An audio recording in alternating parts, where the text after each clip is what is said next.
হায় রে কপাল, আমি সবাইকে বোকা ভাবতে গিয়ে নিজেই। জঙ্গলের গভীরে এক শিয়াল হেঁটে চলেছে। তার মুখে আছে একটি মাছ। শিয়াল মাছটি বাড়ির সামনে রেখে ডাক দিল, কোথায় গেলি? দেখ তোর জন্য কি এনেছি। ছোট্ট শিয়াল ছানা এসে দেখলো একটা মাছ। সে বলল, বাবা, তুমি আমার মাছ এনেছো? আবার আজ মাছ? রোজ রোজ মাছ খেতে ভালো লাগে না। আমি কি বললাম নাকি রোজ মাছ খাবো? তোমাকে কবে থেকে বলেছি একটা হাঁসের ছানা নিয়ে আসতে। আমি আজ আর মাছ খাবো না।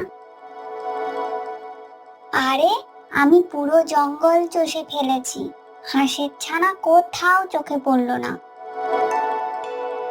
জঙ্গলের বাইরে মানুষের খামারের দিকেও উঁকি মেরেছি, কিন্তু কিছুই পেলাম না। তাহলে হাঁসের ছানাগুলো সব গেল কোথায়?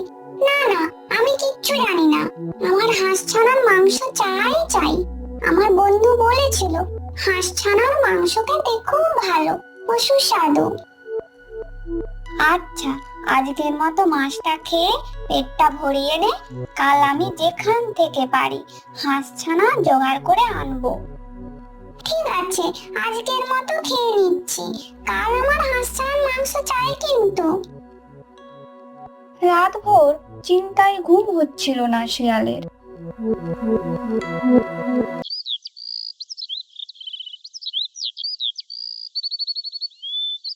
পরের দিন সকাল থেকে সে জঙ্গলে ঘুরে বেরিয়েছে।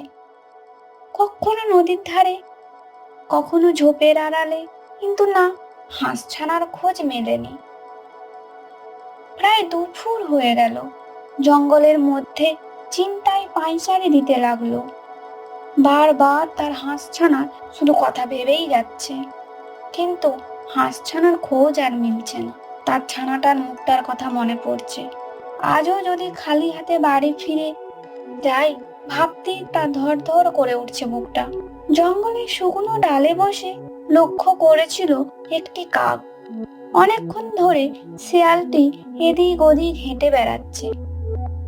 তার বুঝতে আর বাকি রইল না যে শেয়ালটি নিশ্চয়ই কোনো চিন্তায় পড়েছে, কারণ এই শেয়ালটি তার বহুদিনের পরিচিত।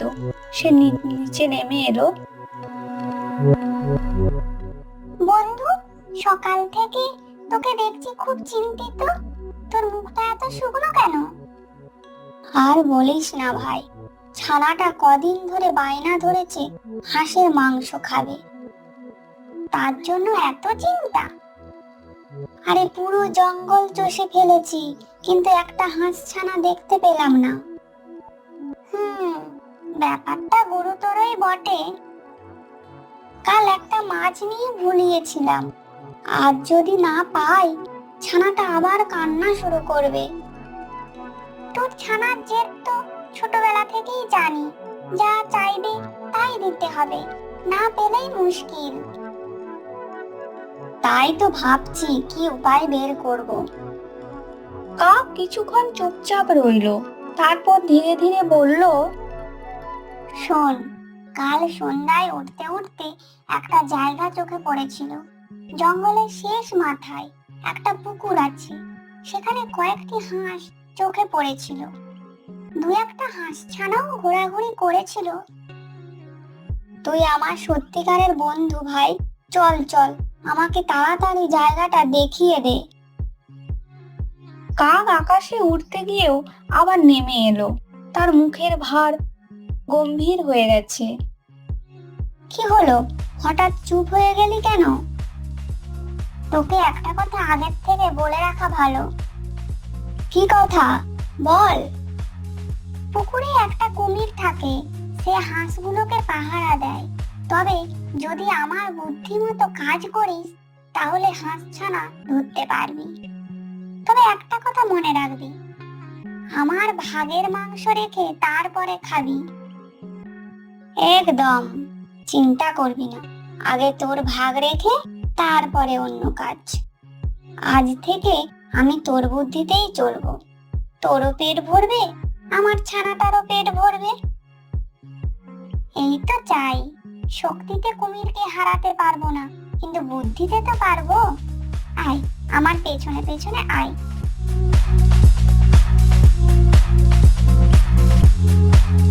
দুজনে ধীরে ধীরে জঙ্গলে প্রবেশ করলো। কিছু দূর যেতেই পুরনো পুকুরটা দেখতে পেল। পুকুরের জলে কয়েকটা হাঁস ভেসে বেড়াচ্ছে। তাদের ছোট ছোট দুটি ছানা পাড়ের ধারে খেলা করছে।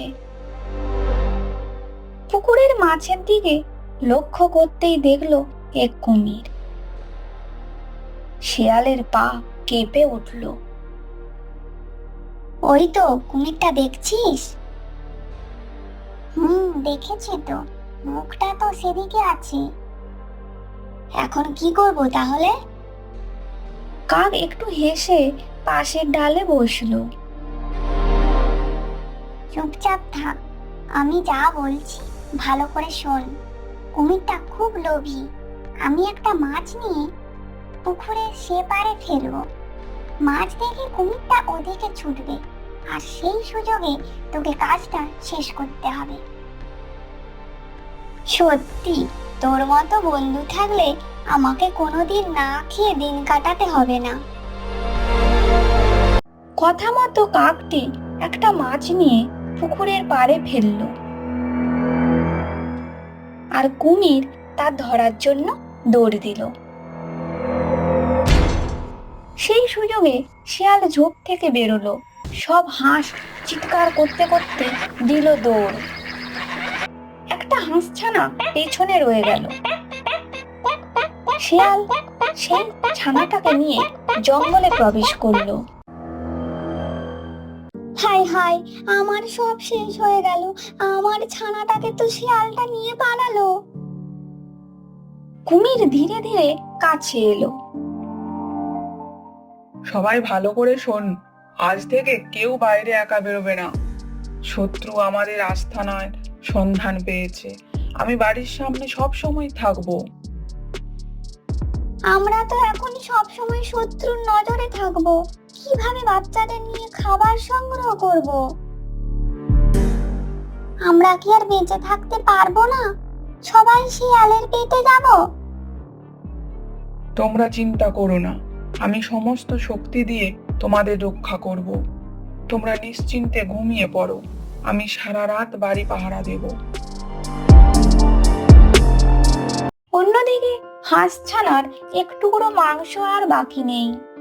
শিয়াল আর তার ছানা মিলে পেট ভরে খেয়ে বসে আছে। বাবা, আজ কি মজা হলো! এত নরম মাংস কোনোদিন খাইনি। বলেছিলাম না, তোর বাবা মনে করলে সব পারবে। ঠিক সেই সময় কাক এলো। কাক দরজার সামনে বসে তখনও হাঁপাচ্ছে। সারাটা পথ যে উত্তেজনায় ছিল নিজের ভাগের আশায়। এই বন্ধু, আমার ভাগটা কোথায়? কি হলো, চুপ করে আছিস কেন? দে আমার ভাগটা, তাড়াতাড়ি দে। খিদার আমার অবস্থা খুব খারাপ। এই যে, মানে আমি বলেছিলাম যে খেতে খেতে সব শেষ হয়ে গেছে বন্ধু। মানে আমার জন্য কিছু রাখিসনি?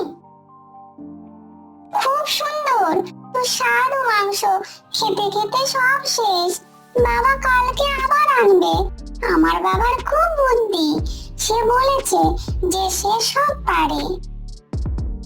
কুমিরের সামনে জীবন বাজি রেখে বাবা আবার খাবার এনে দিলাম আমি, আর শেষে আমার ভাগ কিছু নেই। ওরে বাবা, একটা হাঁসছানা নিয়ে এত নাটক কেন? তুই তো শুধু উড়ে গিয়ে মাছটা ফেলেছিস, আসল কাজটা তো আমিই করেছি। মনে রাখিস শিয়াল, যে কাক খাবারের রাস্তা দেখাতে পারে, সে বিপদের রাস্তাও দেখাতে পারবে।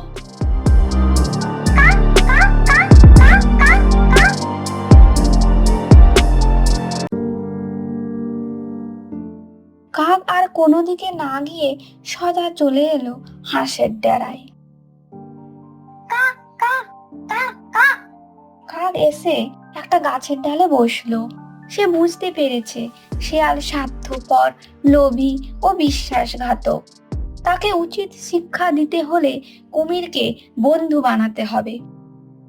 কাককে দেখে কুমির জল থেকে ডাঙায় উঠে এলো। আমি বুঝতে পারিনি ব্যাপারটা এত দূর যাবে। তোমার জন্যই আজ আমরা একটা হাঁসছানাকে হারালাম। শিয়ালকে আমি বহুদিন ধরে চিনি, একবার শিকার পেলে ও আবার আসবেই। আমি তোমাদের দুঃখ বুঝতে পেরেছি, আমি আর ওর পাশে নেই। শেয়াল ধীরে ধীরে হাঁটতে হাঁটতে নিজে নিজেই বিড়বিড় করতে লাগলো। কাকটাকে আমি অকারণে এতদিন গুরুত্ব দিয়েছি। হাসির আস্তানা তো আমার চেনা হয়ে গেছে, এবার আর কাউকে দরকার হবে না। আমি নিজেই এখন পথ চিনি, নিজেই শিকার করতে পারবো। কাকটা ভাবছে ও খুব বুদ্ধিমান, আসল বুদ্ধিটা তো আমারই। কি এমন কাজ করেছে যে ভাগ দিতে হবে? চুপচাপ আরো একটা হাঁসছানা ধরে আনবো, কেউ টেরই পাবে না। শেয়ালের বুদ্ধির কাছে কাকের বুদ্ধি। দেখি কিভাবে আটকায় ওই কালো কাক। শেয়াল বুঝতেও পারলো না যে তার সব কথা শুনে নিল উপরের ডালে বসে সেই কাক।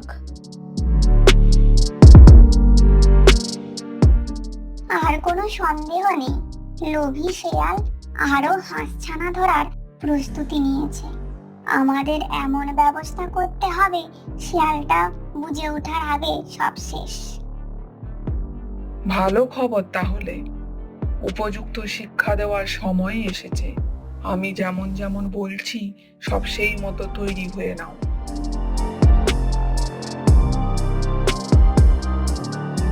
কুমিরের কথা মতো সব ব্যবস্থা করা হলো। সরু গলির সামনে একটা হাঁসছানাকে দাঁড় করিয়ে রেখে দেওয়া হলো, আর মাঝপথে একটা ধারালো কাঁচির মতো ফান। বেচারা হাঁসছানা ভয়ে প্যাক প্যাক করে ডাকছে, আর সেই শব্দ শেয়ালের কানে পৌঁছতেই হা হা, আজ তো ভাগ্য আমার সামনে চলে এসেছে। চল তাড়াতাড়ি চল, মনে হয় ঝোপের মধ্যে হাঁসছানাটা আটকে গেছে, এই তো সুযোগ। শেয়াল চুপি চুপি ঝোপের আড়াল থেকে লক্ষ্য করলো দূরে দূরে ওই হাঁসছানাটা দাঁড়িয়ে দাঁড়িয়ে ডাকছে। লোভে শেয়ালের জিভে জল চলে এলো। ডাক ডাক, আরো জোরে জোরে ডাক, তোর এই ডাক তো আমাকে কাছে টানছে। কোথায় কুমির, কোথায় পাহারা? আমি বলেছিলাম না শেয়ালের বুদ্ধির কাছে কেউ দাঁড়াতে পারবে না। দূরে গাছের ডালে বসে কাক সব দেখছে, আর একটা ঝোপের মধ্যে কুমির লুকিয়ে আছে। হাঁসছানাটি ভয়ে ভয়ে কাঁপা কাঁপা গলায় বলে উঠল। লোভে শেয়ালের জিভ থেকে যেন জল পড়ছে। তার লক্ষ্য এখন শুধুমাত্র হাঁসছানার ওপর। যে ফাঁদ পাতা আছে তার উপর কোনো নজরই পড়ল না। যেই শিয়াল ফাঁদের উপর দিয়ে পেরিয়ে গেল, অমনি একটা ধারালো লোহা গিয়ে শিয়ালের ল্যাজটিকে দিল কেটে। শিয়াল ব্যথায় লাফিয়ে উঠল আর বলল, ও মা গো, আমার ল্যাজ কেটে গেল। আমার কত শখের ল্যাজখানা কোথায় গেল? কাক গাছের ডাল থেকে নেমে এলো। কুমির ও হাঁসের দল সবাই কাছে এলো। ওই দেখো, শিয়ালটার ল্যাজ কেমন মাটিতে পড়ে আছে। হাঁসের মাংস খেতে এসে বুঝলি তো, মাংস খেলে পেট ভরে, বুদ্ধি বাড়ে না। শেয়াল, অন্যের ছানা চুরি করতে এলে নিজের কিছু হারাতে হয়। এসেছিলি হাঁস ছানার লোভে, আর ফিরে যাচ্ছিস ল্যাজ হারিয়ে। দুষ্টু শিয়াল, তোর কাটা ল্যাজটা পিঠে করে নিয়ে যা, ওটা প্রতিদিন সকালে উঠে একবার দেখবি, তাহলে আর কারো ছানাকে ধরতে ভয় হবে তোর। হায় রে কপাল, আমি সবাইকে বোকা ভাবতে গিয়ে নিজেই সবচেয়ে বোকা হয়ে গেলাম। হায় রে হায়।